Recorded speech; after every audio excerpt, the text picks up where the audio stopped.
excited to be here with you all today, and to have with us some of our really staunchest and sort of oldest historically supporters. Not only Eli, who is, as you heard, has just been, an extraordinary champion without whom we certainly could not have pulled off the growth that we have seen in Teach for America over the last 15 years, but also, first of all, John Hotchkiss, sitting here next to me, was one of the very first people I met. I must have been no more than 6 months out of college, and someone connected me to him, and he came in and visited me and he tells the story all the time, when we were sitting on cardboard boxes in donated office space at Morgan Stanley, and he helped really bring Teach for America to Los Angeles in our first year.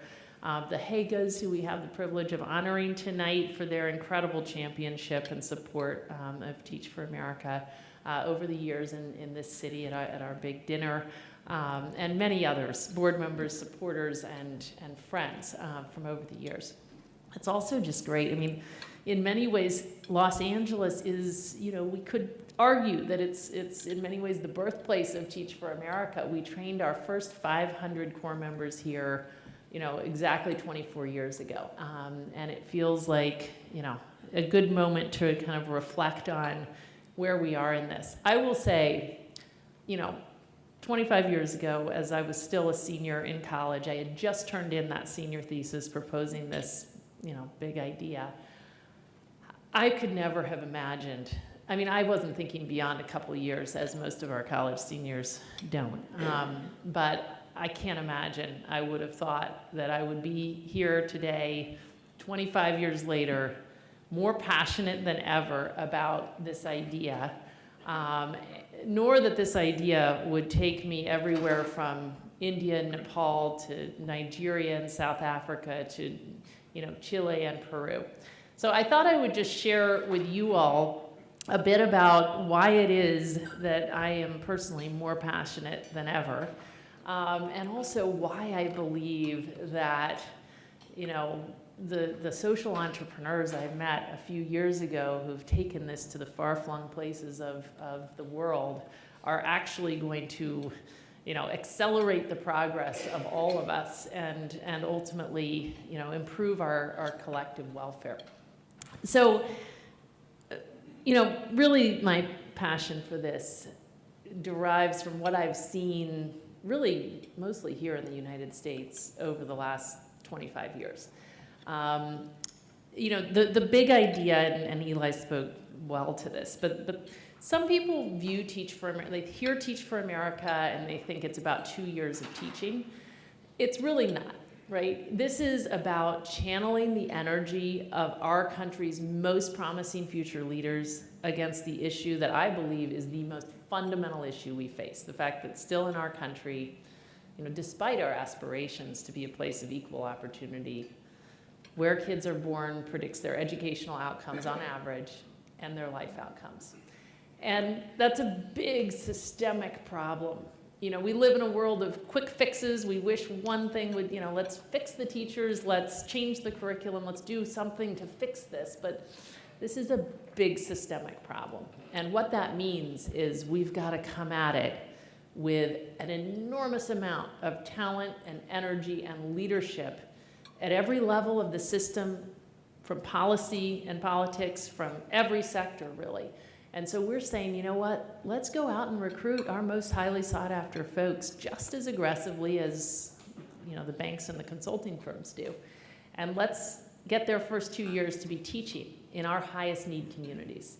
Let's invest a lot in those folks in pursuit of really important immediate impacts for their kids, but also knowing that that group of people will never see the world in the same way. Those 2 years will change their priorities, their career trajectories. It'll change every single year thereafter. So that's a nice idea.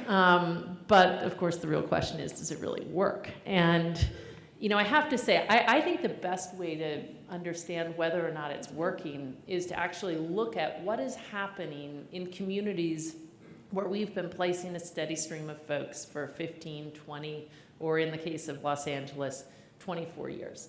And so being in this city, I thought I would just reflect a bit on, I guess, my perspective about where we are in Los Angeles as it relates to this issue versus where we were when I got started now almost 25 years ago.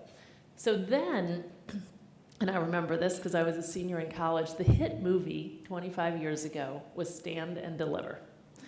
I think it's just such a fascinating marker, because if you remember back to that movie, which I'm sure being, here in Los Angeles, made a hero out of a teacher in East Los Angeles who coached a class of kids to pass the AP Calculus exam. I remember my own reaction to that movie, which was that this man was extraordinary and was an absolute outlier. It didn't occur to me, it should have. I should have said, wait, what did he do? What did he do differently? Let's figure it out and make sure that all of our teachers do what he did. But we assumed that it was his charisma, it was something magic, something elusive. And of course, Hollywood made the movie in the first place because, it was such a dramatic story, and he was such an outlier in terms of our perceptions. I just think it's fascinating because today, we have not only one teacher, but growing numbers of schools in this city that are taking whole buildings full of kids and putting them on a trajectory to attain an excellent education by any standards to get to and through college, just as Jaime Escalante was doing in one classroom earlier.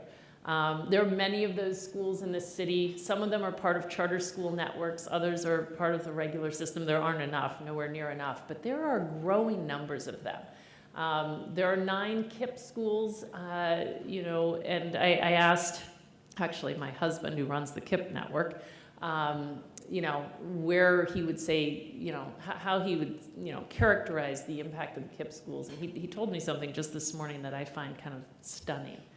He said, our second graders are performing at the same level as the 5th graders who come into our middle schools from the neighborhood schools.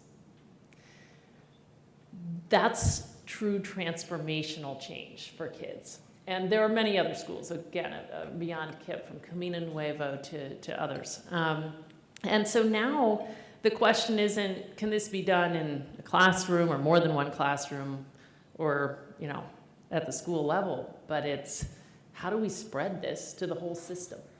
And there is so much energy and advocacy and demand for system level change. Now on that score, we are nowhere near where we need to be. And of course, if you're in this, like the Elis and others are, it's tough. We are pushing a boulder up a hill, and if you're in it every day, it seems like we are not getting where we need to be. But if you have a bit more perspective, and of course, because I come in and out of LA every once in a while, I feel I have slightly more perspective maybe. And actually in preparation for this, I look back at where were things, in the year 2000 versus today.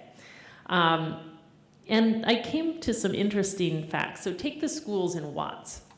In the year 2000, the gap between the schools in Watts and the schools in Beverly Hills, in terms of the API scores, the measurement that the state of California uses, there was a 400-point gap in terms of the average achievement.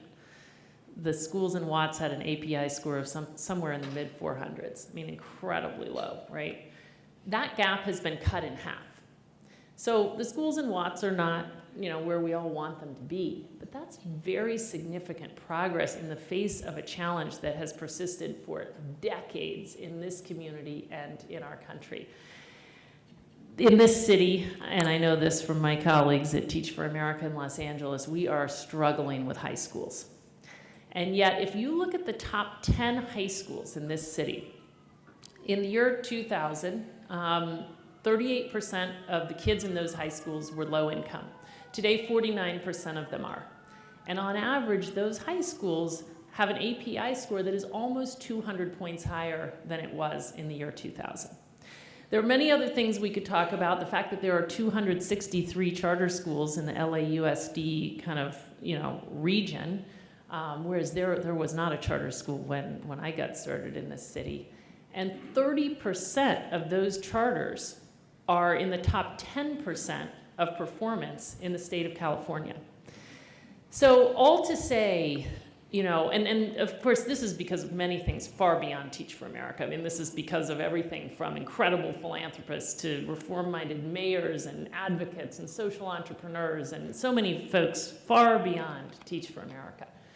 But it's also true that if you took all the Teach for America people out of this city, not only the teachers in their 2 years, but all those Teach for America alums, you would take away a meaningful amount of the energy, the leadership, the entrepreneurship that's driven the change. We have, at the moment, 340 teachers in their first 2 years, but we also have 520 teachers, some of whom have been teaching literally for 24 years in this city among our alumni. There are 58 school principals who are Teach for America alums.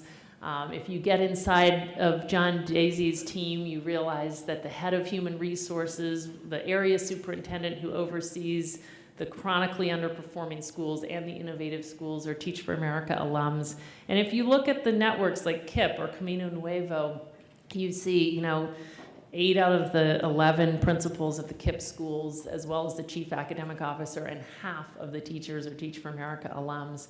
And at Camino Nuevo, 5 out of the 7 school principals are TFA. So it's all to say, we can move the needle. We have seen there's nothing magic and nothing elusive about this, that this is about the same thing that success in any sector is about. This is about talent and leadership, and we've seen that Teach for America is one source alongside many others of the kind of commitment and leadership that we're going to need if we're going to actually, in the end, realize our aspiration that all kids in this city truly do have access to the American dream. So the last 25 years has led me to realize that that little concept I had as a graduating senior was not only good in theory, but it actually works. It's making a meaningful difference in now 49 communities, urban and rural regions all across this country. But something happened a few years ago that has actually increased my optimism that we are going to move the needle against this problem in a big way before I retire, at least. And what that thing was, and I was so unsuspecting, but about maybe 8 years ago, and Eli mentioned this, but there was something in the water that year. I had never thought about anything beyond our borders, because the fact is the problems in this country as it relates to this issue we're talking about are so extreme. And there's a lot to be done, and there's a lot more to be done. But within 1 year, very inspiring, compelling, convicted folks from India, from Chile, from Lebanon, and from many other places, 13 countries within the span of a year, found their way to my office and said, we have got to do this in our country. We need to recruit India's most promising future leaders, get them to commit 2 years to teach India's highest need kids, and then cultivate their leadership as a force for change. We're going to do it. Will you help us? And it seemed, like the responsible thing to do to try to be helpful. So, but it also seemed like this was going to become very, very overwhelming very quickly. And that led to this idea that we better do this as a separate thing because, we can't distract Teach for America from its efforts to continue getting bigger and better. So we launched something called the Teach for All Network, whose mission was to essentially support the development of this model around the world and accelerate the impact of the model. But what I learned along the way is that we would do a lot more than support these very committed, dedicated social entrepreneurs. That in fact, what they would do in their countries would end up, not only addressing very pressing needs in their countries, but informing the work in other countries and ultimately fueling an ever-accelerating movement to expand educational opportunity. So let me say just a couple things about what leads me to that kind of sweeping statement. First of all, this model that has resonated so much in this country, it's just been a talent magnet, every year between 50 and 60,000 folks competing to enter this program. 15 to 20% of the senior classes at some of the most highly regarded universities in this country competing to commit 2 years to teach in urban and rural communities. And many people at the front end of Teach for All said, There's an ethos, there's a spirit, there's an ethic of service in the US. It doesn't exist around the world. This will never work. Do you know, in Teach for Pakistan's first year, 1,000 people competed for 40 spots? In Colombia, 2,600 people competed for 60 spots. This year in India, 13,000 people from just a few of the most elite universities competed for their incoming 500 spots. All over the world, irrespective of the culture and the context, we're seeing that this model attracts the same hearts and minds and souls. If you met these folks, if you're one of the folks out there who knows a bunch of Teach for America people, you know what kind of people we get, right? They're just incredible people, hearts, minds, souls, deeply convicted. You'd find yourself in classrooms in Pakistan thinking, it's not possible. The same people all around the world drawn to this effort. And we've seen that not only do those teachers have a real impact in the lives of their kids, and the independent studies that have come out looking at Teach for India's impact and Enseña Chile's impact show very significant positive effects in the lives of the kids these teachers reach. But at the same time, we've seen the same alumni effects, with 50 to 70% of the teachers who teach in these programs all around the world deciding, you know what, I thought this was for 2 years, but I'm going to commit my life to education. And we're seeing, even in those early cohorts, the same kind of leadership and entrepreneurship that we saw in the early Teach for America cohorts that created the founders of KIPP as an example, and many others, the leadership of the New Teacher Project, the now kind of superintendents of various states and districts across the country. We're seeing all around the world truly pioneering leadership, people starting social enterprises to retrain the government teachers all across the city of Mumbai. Others, starting new technology programs to individualize instruction for math out of New Zealand, et cetera. So this is all to say that, all around the world, can you imagine what a better society we would have if our most highly sought after folks were channeling their energy not only into, this is another trend around the world, banks and consulting firms, but into schools and into improving the quality of education in their countries. The other thing we've seen, though, is that not only, at some level, when I started in this, I expected I would find a lot of diversity. In fact, I assumed I should check my assumptions at the door. What works in education in the US isn't necessarily going to work in education elsewhere. There were a lot of people within the Teach for All network saying, well, that's true. It's going to be so different from place to place, but there's going to be one universal, which is that people are going to be everything everywhere. Of course, we should channel our top talent against education. It took 1 year for us to realize how overwhelming the similarities are from place to place. All you have to do is go spend time in classrooms where the most marginalized kids of the world are attempting to get an education. And you realize that their circumstances are far more similar to each other's circumstances than they are to the circumstances of the more privileged kids in their countries. And you start talking with the school principals and the policy leaders and such, and you very soon and very quickly realize that the mindsets, the policies, the practices that are fueling this issue, where all around the world socioeconomic background predicts educational outcomes, the patterns are unreal. And that can be depressing. We're clearly fighting the forces of gravity here. But there's this reason for optimism in that. It means that the solutions are shareable. And so that's why I'm optimistic right now. I'm realizing that all around the world, and soon, in no doubt, nearly every country in the world, we will have programs channeling the top talent against educational inequity in diverse cultures that inspire different and brilliant ways of thinking against a problem that's very similar in its nature as part of a global network where people are sharing solutions. So that's what makes me optimistic.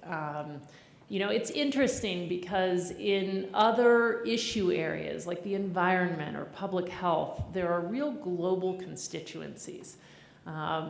People assume that, you think about the environment, the solutions are shareable, and our fates are interconnected. So we'd better take a global approach. And the thing is, in education, we don't assume that. We assume that this issue is so local. And I guess what I've learned is that, we'll get a lot further, a lot faster if we recognize the degree to which the solutions are shareable and the degree to which our fates are interconnected. We must know that. I'm sure this group of people knows this. I mean, everything in this world is interconnected. Our economic prosperity, our environmental sustainability, our public safety, public health, everything.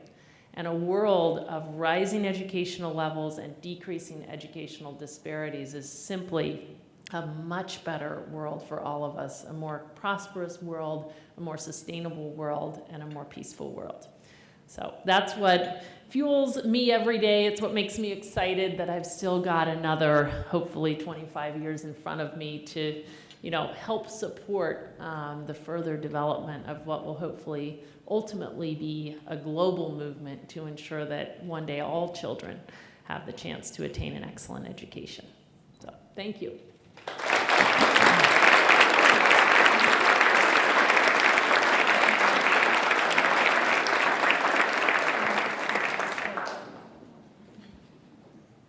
Thank you so much, Wendy. Let's take some questions from the floor. If you could put your hand up, and Alexander will come around and get you with the microphone. Hi, I'm a retired educator myself, a product of Stanford School of Education. I have a question about the mechanics. Who pays these young teachers? How much do they get? Does a TFA teacher in Los Angeles make the same as a TFA teacher in Poughkeepsie? Does the school district hire them? They don't have teaching credentials. Right. So what's the mechanics here? It's why this model is as scalable as it is. It's that they're filling vacant teaching spots. So the school districts are hiring them as regular beginning teachers. They're actually making different things everywhere. I mean, as you say, the teachers in Poughkeepsie are making different, amounts of money than the folks in LAUSD. But that's how it works. So we're leveraging the salaries from the school districts. And the way it works, over the last 20 years, initially we were just placing people in vacancies where there are teacher shortages. But over the last 20 years, now 40% of the new teachers in urban areas are coming in through alternate routes to certification. And that's how our people come in. They're getting an incredible amount of pre-service and ongoing professional development during their 2 years. This is not just taking smart people and putting them in classrooms. It's very carefully selecting folks with real leadership ability, really investing in their development, and actually investing more in the in-service development, which all the research would say is how teachers best develop. And so now states recognize that as a viable route to regular certification. Wendy, since Common Core has come in as the biggest reform since Brown versus Topeka, maybe, can you tell me what you think that particular program will have an impact on teachers, whether they're just Teach for America or regular programs, whatever?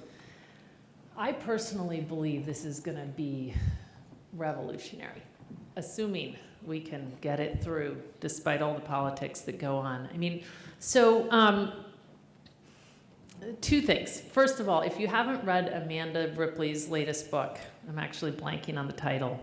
It's an incredible book, and it makes the case better than I ever could. She follows 3 U.S. exchange students to Poland, Korea, and Finland, and she follows their journey, and they come back, and their reflections are illuminating even for me, because she's not following low-income kids.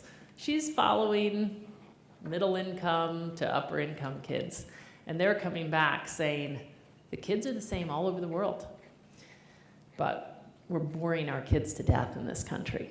Like, we are teaching, and I see it in my own school visits. I was in rural China last year, remote rural China, where 3% of the kids, 200 million of China's 240 million kids are in rural China, and 3% of them will get a college degree. But I was in a 5th grade classroom where the kids were doing math at the level of my 6th grader, who is in a school where the curriculum is advanced by a year. In remote rural China.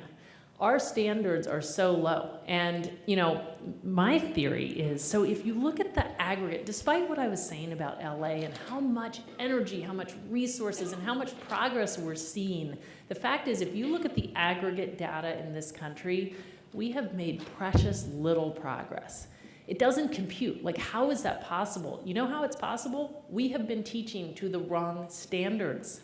So all this progress isn't showing up on these internationally benchmarked assessments. And the best proof of that is that, you know, two of the very first adopters of the Common Core were Washington, D.C. and the state of Tennessee.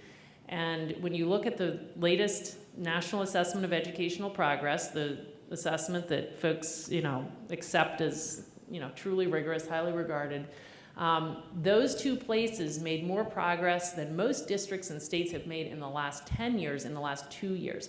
Their kids on average grew half a year in the last 2 years, meaning fourth graders today are a full half a year ahead of where they were 2 years ago across the state of Tennessee. That's a big place. So I think it's because they finally married all the energy, all the new best practices, all the stuff that has come of age in the last decade with finally teaching to more rigorous standards. The difference of the Common Core and the previous standards is they actually require kids to think. That's the biggest difference. Fewer standards, more critical thinking. So you have to wonder, what's going on out there? How is it possible that we've got all these protests coming from the right and the left and everywhere else against raising the standards for our kids? This should not be a political issue. There's just no ideology about it, right? Like, we need to get everyone into classrooms for a day. We would very quickly say, oh my gosh, increase the rigor. Anyway, on my soapbox.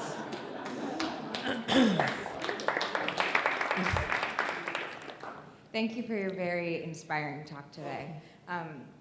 My question, you mentioned that there's global similarities in how students, marginalized students, are taught all across the world, and you guys have been, you know, learning this past year. I have to ask, and you also mentioned shareable solutions. Are you guys working with institutions, other organizations, development agencies to, produce any research about this, come up with practical solutions? Well, we are very new, first of all, I have to say. Teach for All is, again, in its 7th year, and we spent the first 5 of those years thinking we have no idea if this is going to work. The demand from these social entrepreneurs was much greater than our own capacity, so we just put our head down and went to work. And over the last year, we've really sort of come up for air and started trying to think about how do we work with others, with, the various aid organizations out there, from the World Bank to UNICEF to et cetera, to think about how we can work together to, grow more quickly and spread what we're learning. We are going through, we have implemented quite the systems for understanding, as just one example, what is it that differentiates the most successful teachers in high-need communities? And I can say, and Teach for America has done that for many, many years. And doing that not only now within US classrooms, but having now a global platform for innovation, experimentation, and learning has pushed Teach for America's thinking light years within, a couple or 3 years' time. This is what fuels my thought that we can move so much more quickly. The powerful thing I think about Teach for America itself is we've got a national learning platform. When someone innovates in LA, it takes not a year before the folks in New York realize, oh, we should be doing that, right? And that's not only what's going on in, around what's going on in classrooms, but what we see happening in the reform movement. So in the last 7 years, we basically made the national platform a global platform, and I think it will just ultimately hugely accelerate progress.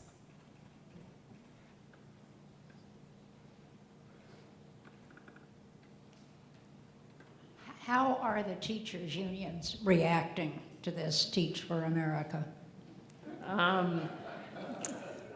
Well, actually, so at the very beginning of this,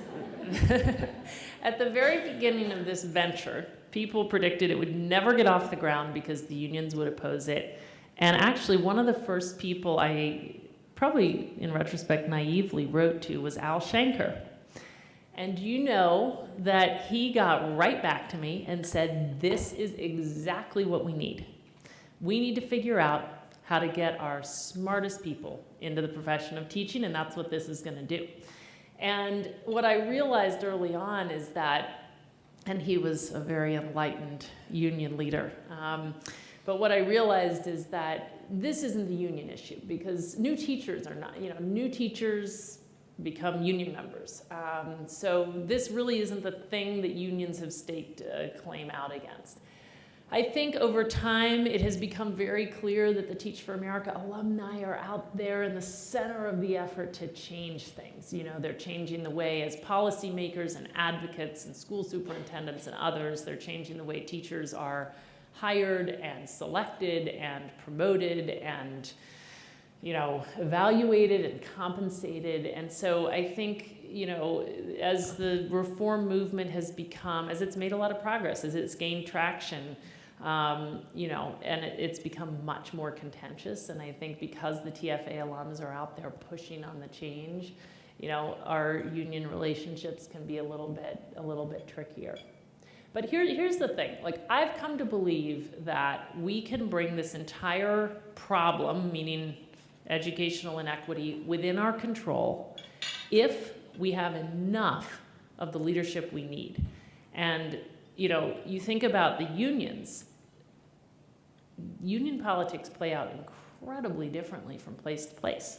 It depends on so much on who that union leader is. And you think back to the Al Shanker story as one piece of evidence of that. But we have the potential to see a whole new generation of union leaders in this country over the next decade. And how much progress we make will in part be a reflection of who those union leaders are and what their values are.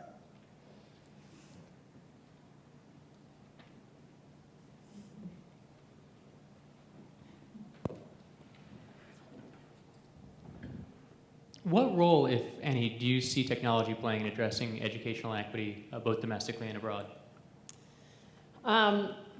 We are, to make the understatement of the year, not leveraging technology in education. I mean, it's almost, it's impossible to believe the extent to which that's true. Like if you live in our world and you work in any organization or any sector and you realize how differently things work today than they did even 5 years ago, let alone 10 years ago, just because of all the technological advances, and you started working in schools and school systems, you would just be shocked. I mean, we just are not leveraging technology. So there's so much that we could do on every level around student engagement, around leveraging technology to provide curriculum and free up teachers so that they can be the kind of motivational forces and coaches and such that we really need them to be, to the way schools are managed, the way teachers operate, to the way teacher professional development happens. There's so much possibility. And, the good news is there's a tremendous amount of energy against that right now. I just came from the Bay Area where I actually had no idea. I had no idea, first of all, even just in our own little Teach for America community, how many people are starting, literally, seemingly dozens of ventures to leverage technology to improve education. It's very inspiring. There's so much good stuff going on. The one thing I will say, though, I have been to so many conferences lately and so many meetings where people are claiming that, you know what, it's clear that we're not making enough progress in education. So, you know what, we have the solution, and it is a tablet. Let's give kids tablets and they will learn to read. I cannot tell you how vividly I have seen that theory backfire. And I could just go on and on, but if we actually delude ourselves into believing that technology is the solution rather than something that should be leveraged more effectively as a tool for effective educators, we will go down a path that it'll take us years to then work our way back from. So I hope we don't go down that kind of deep end. Thank you, Wendy. I have a question really for your advice about scaling an organization. And I sit on a board on an educational nonprofit here in Los Angeles. We work with schools such as Camino Nuevo that you mentioned, as well as LAUSD. And we're very interested in growing our program. We serve about a couple hundred students. It's all about helping them stay in school and graduate. As you look back, obviously you've scaled Teach for America, now Teach for All, incredibly well. What advice would you give a smaller organization in terms of how do you actually make a meaningful impact, and how do you grow, for example, in a large urban city like here in Los Angeles? It matters so much what you're trying to scale, so I don't know that I will have the answer for scaling the particular thing you're trying to scale. I think in our case, you know, first of all, it took 10 years before we even started to scale, which is sort of interesting. I mean, for 10 years, we brought in 500 people a year.